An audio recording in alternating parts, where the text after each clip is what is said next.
Okay, welcome to this video on the electromagnetic spectrum. I'm going to describe how the electromagnetic spectrum is formed, how the wave is formed, and you don't really often hear people talking about that. And then we're going to talk about some of the uses and go through some details on each part of the electromagnetic spectrum.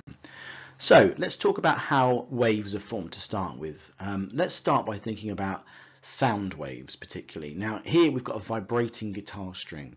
The string is vibrating backwards and forwards, and what that's doing is creating what are called pressure waves. It's causing areas of increased pressure in the air, and that's sort of interspersed with areas of decreased pressure. So we've got various high pressure areas interspersed with various low pressure areas, and this forms a wave, a longitudinal wave, what I call a squash wave. And these squashed bits of air move from the guitar through the air at about 330 meters per second at normal sort of temperatures and conditions, and this sound hits your eardrum, it vibrates your eardrum, and your brain interprets this as sound. So there's a key sort of fundamental principle of waves, and that is that waves are created by vibration. So the example of the guitar string, for example, here in this picture you can see an earthquake. Now the earthquake is the vibration, and that's causing a wave in the water. It's causing this tsunami. So waves are caused by vibrations, and that is also true of electromagnetic waves. Now, what's the sun made of? Most of the sun consists of a substance called plasma. Now plasma is a bit like a gas in that the particles are zooming around all over the place and banging into each other, but they're not actually particles. They're not atoms and they're not molecules. They're charged particles called ions, and they're zooming around. So they're things like electrons and protons moving around very, very fast, and that's plasma, and that's what the sun is made of. Now the hotter it is, the faster those charged particles are going to move. Now, just as a vibrating guitar string gives off sound waves, moving charges in the plasma of the sun create waves in what's called the electromagnetic field. Now this field, it's not made of anything, it's not made of any atoms, it's just a field like a magnetic field or a gravitational field. So we've got this electromagnetic field that permeates all of space, up, down, left, right, backwards, forwards. All of space is permeated by this electromagnetic field. And the moving charges, the moving electrons and protons, cause vibrations in the field. And these vibrations form a wave. A water wave needs water molecules to move through. A sound wave needs air molecules to move through. But an electromagnetic wave can move through the vacuum of space. So I'm not suggesting here that there is a medium to move through. There's not. It moves through nothing. However, the wave itself is a wave in the electromagnetic field. Okay. Now, the very fast moving ions in the plasma will create high frequency waves, and the very slow ones are going to create low frequency waves. So down by here at gamma rays, we've got very high frequency, low wavelength waves that carry a huge amount of energy. And then all the way up the other end, we've got long wavelength, low frequency sound. And these ones here are created by the slower moving ions. So this electromagnetic wave, or these waves, travel through space at the speed of light.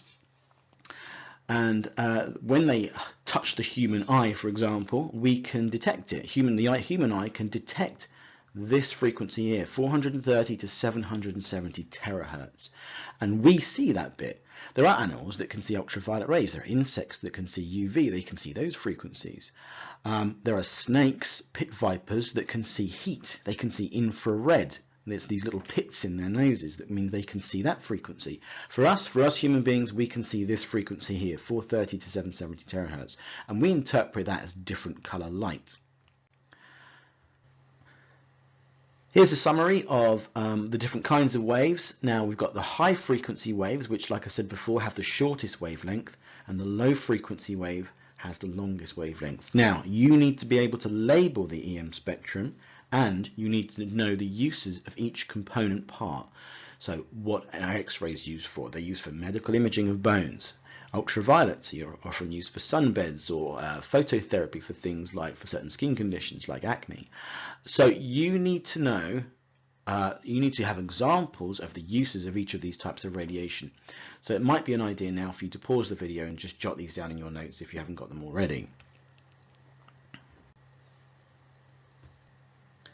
Now, frequencies lower than that of visible light, lower frequencies, higher wavelengths, so we're talking about infrared, microwaves, radio, TV waves, and long radio waves. These ones have a general heating effect.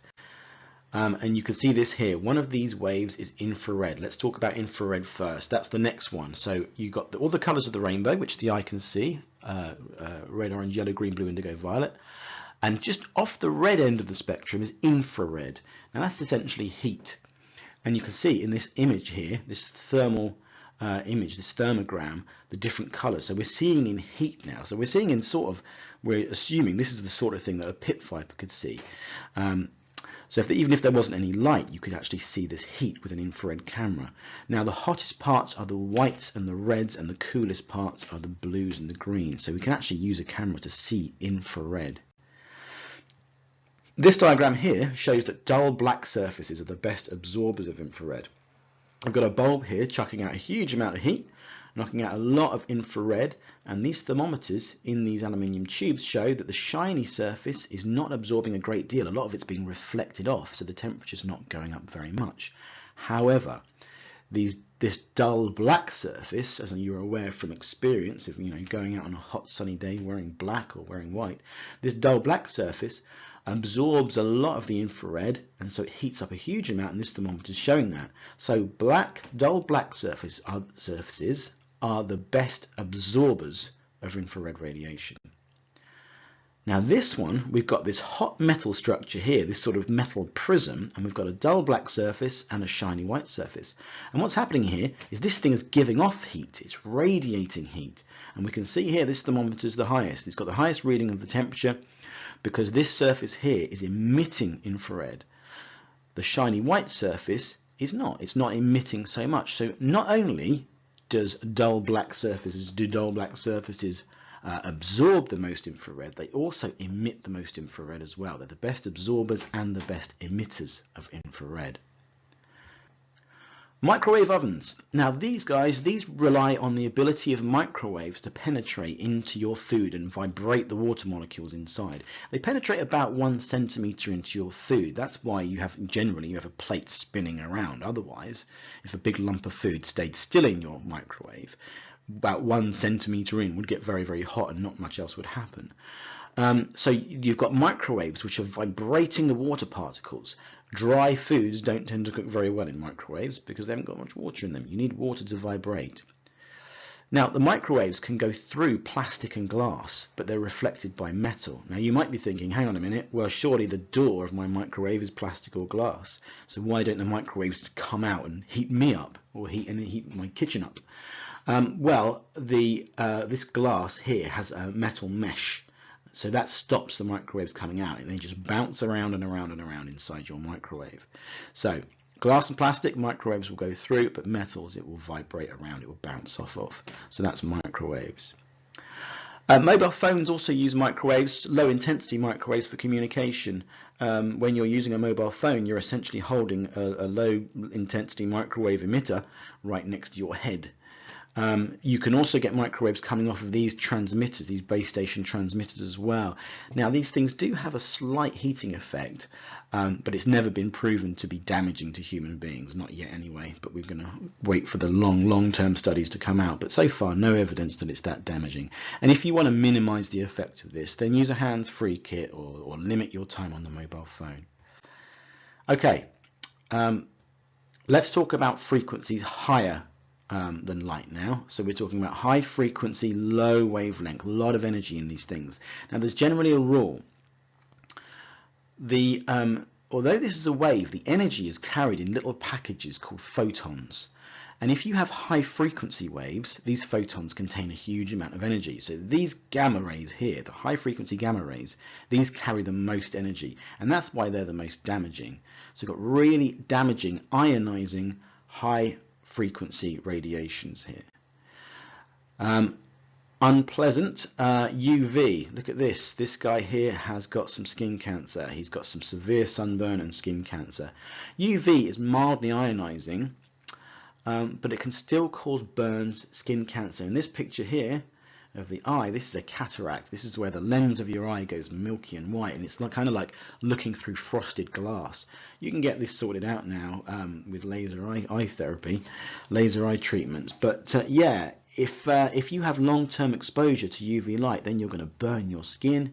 You're going to get skin cancer. You're risking skin cancer, and you're risking cataracts as well. So there's a damaging effect or an ionizing effect. X-rays. I'm sure you've all been in this situation where you've been at the dentist or the doctors and they've set you up with an X-ray, and then they leave the room and you hear the little click and then they come back in again, and you're thinking to yourself, well, hang on a minute, if these things are damaging, so damaging that you have to leave the room, am I going to be damaged? Well, no, because your dentist and your doctor do, 10, 20 of these per day. They do a lot of these every day, and if they were exposed to X-rays like this every single day of every single week, then there's a high chance that they would develop cancer or something like that. You are limited to how many X-rays you can have in a year. There comes a point when it becomes unsafe to have too many, because again, X-rays are ionizing. They're high frequency waves and they can do some damage. So that's X-rays. Now, how does a picture like this form? In this case, this person's rested their hands on some white photographic film. Now, materials like skin and bone can absorb X-rays, but the amount of absorption depends on how thick and dense the material is. Now, bone obviously absorbs quite a lot of these X-rays, so the plate underneath remains white. It doesn't get developed because the bone has absorbed practically all of the X-rays. Whereas the soft tissue, the X-rays have gone through to a degree, hit the photographic film and turned it from white to black. So you can see the black of the normal photographic film. You can see the grey area where the soft tissue has absorbed some of the X-rays but not much, and you can see these white areas down here, really dense bone where most of it's been absorbed and the film underneath has not been developed one bit. All the way down, nearly finished, we're at gamma rays now. Gamma rays, these are super high frequency waves. These photons contain a lot of energy. Now the kind of ironic thing is, radiation can give you cancer, gamma rays can give you cancer, but gamma rays can also be used to treat cancer. High frequency gamma radiation can be used to identify cancerous tumours, and it can also be used to destroy those tumours. Also used medically to sterilise equipment, so you could put a scalpel in its little container, seal it up, blast it with gamma rays, and it would be sterile. And you know that when you open that bag up and pull that scalpel out, it is going to be sterile, and you're not going to get any nasty infections from it. So there we are. I've hopefully explained to you how electromagnetic waves are formed from the plasma, from the ions vibrating and the setup of the waves in the electromagnetic field, and we've talked about the different parts of the electromagnetic spectrum and what they're used for and what are some of the dangers of them. I hope that was useful to you. Thank you very much for watching.